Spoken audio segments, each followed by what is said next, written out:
Nggih, pengen kula niki 6 sampai putu dereng enten skecone.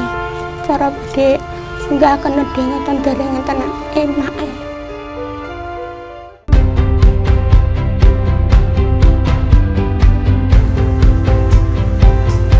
Perjalanan tim Indonesiaku di Dusun Magersari Tirip terus berlanjut. Kali ini kami menemani keluarga Mbah Sainem, salah satu tetua di sini.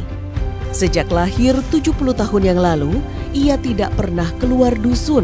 Meski sudah 7 kali, ia harus berpindah rumah dengan berbagai alasan.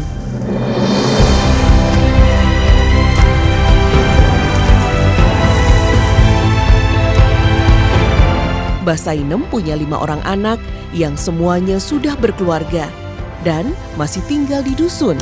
Hanya anak bungsunya yang kini pergi mengadu nasib ke negeri jiran.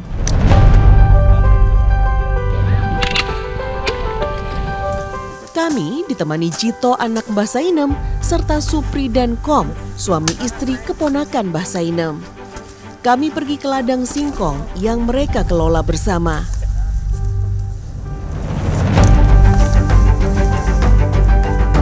Sekitar 1/4 hektar lahan dekat rumah mereka ditanami singkong yang menjadi sumber pendapatan dan pangan keluarga.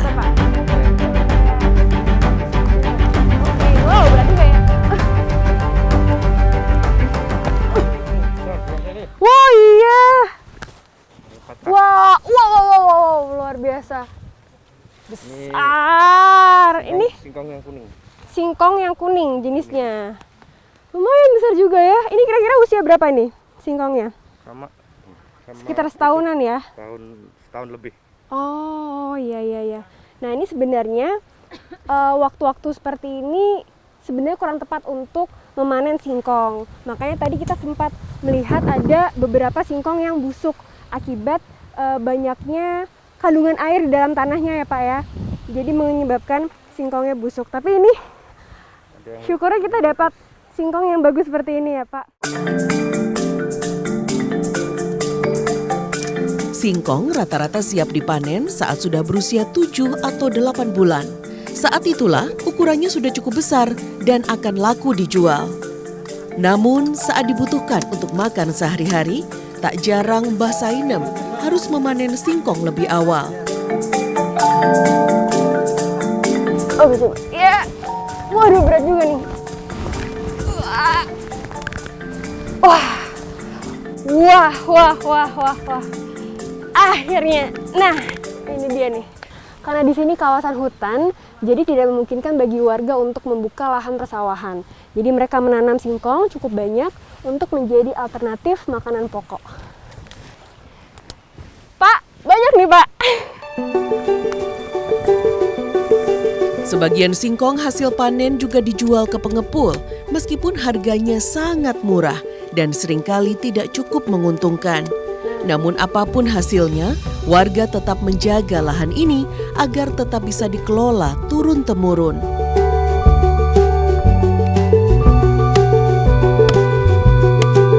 Ini punya ibu, punya keluarga ibu. Iya Bu, dek sian niku sakniki piye ngantos dipisak niki.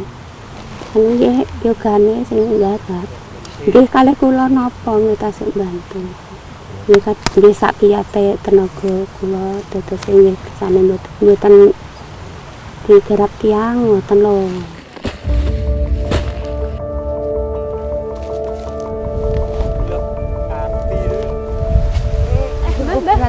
Berat. Iya, saya aja. Ya, Mbak. Ya, saya angkat ya, Mbak. Cukup banyak singkong yang kami dapatkan hari ini untuk makan hingga beberapa hari ke depan. Hasil panen ini harus kami angkut melalui jalanan naik turun yang cukup curam.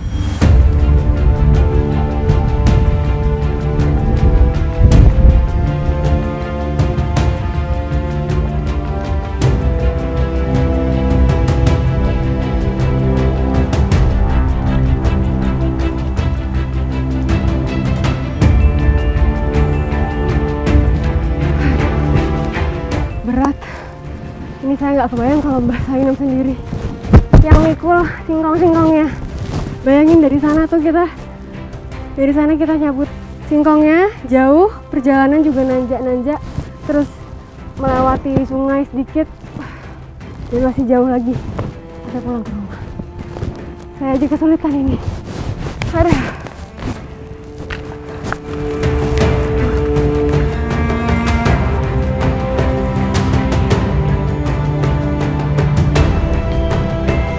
Sesampainya di rumah, kami segera mengupas singkong dan mengolahnya menjadi gaplek agar bisa disimpan dalam waktu yang lama. Mengolah gaplek butuh proses yang cukup panjang dan lama. Setelah dikupas, singkong harus dijemur hingga sangat kering selama 2 hingga 3 hari. Bila cuaca mendung, waktu jemur pun akan menjadi lebih lama. Setelah kering, singkong harus direndam air semalaman dan kembali dijemur untuk kedua kalinya hingga betul-betul kering.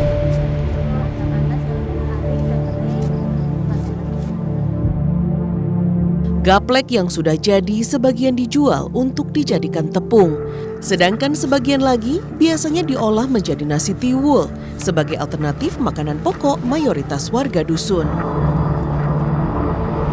Ini kelihatan sekali ya perbedaannya, singkong yang masih basah, yang masih mentah, ini masih lembab dan warnanya seperti ini. Kalau ini yang sudah melewati proses selama 10 hari, dijemur, direndam, dijemur lagi hingga kering seperti ini. Tidak hanya akses jalan, Mbah Sainem juga kerap memikirkan hak atas tanah yang dikelolanya. Ia berharap saat dirinya meninggal nanti, tanah ini sudah menjadi hak milik keluarganya, sehingga anak cucunya tidak perlu was-was seperti dirinya selama ini. Mbah Sainem berpuluh-puluh tahun tinggal di sini, pernah disuruh pindah? Kula tasik bujangan niku pernah diusir, tapi sengusir niku bloke mandor mantri ndak sian bloke sinter ngoten niku. Tapi mboten purun, kula betah ten ngriki. Dadi napak-napak niku kula betah ten ngriki, kula mboten purun, Pak. Makane sakniki kula niki nggih pengen niku niki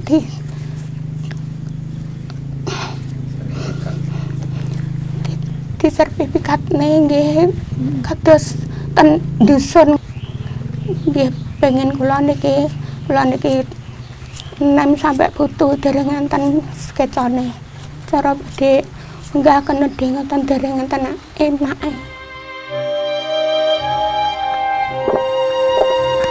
Keadaan yang serba sulit tidak membuat warga dusun Magersari Tirip berputus asa.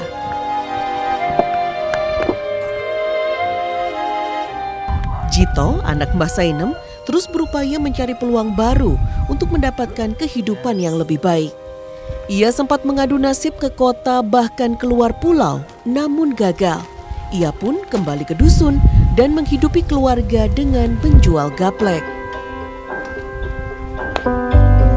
Gaplek yang sudah kering dan siap dijual lalu dikumpulkan untuk dijual ke pengepul. Kali ini ada 3 karung gaplek seberat 60 kg yang siap dijual hasil pengolahan selama berminggu-minggu lamanya. Jito memilih menjual gapleknya ke desa demi mendapatkan harga yang lebih baik. Di dusun, sekilo gaplek hanya dihargai Rp1.300, sedangkan di desa bisa mencapai Rp2.000 per kilogram. Perjalanan penuh tantangan harus dilalui dengan menumpang sepeda motor yang kadang goyah karena beban yang sangat berat.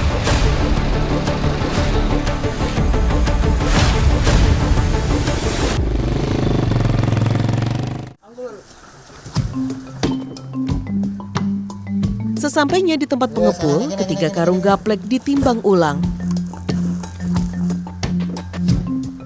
Dan akhirnya, kerja keras selama berminggu-minggu mendapatkan hasilnya. Rp120.000 bisa dibawa pulang untuk hidup keluarga hingga masa panen berikutnya tiba.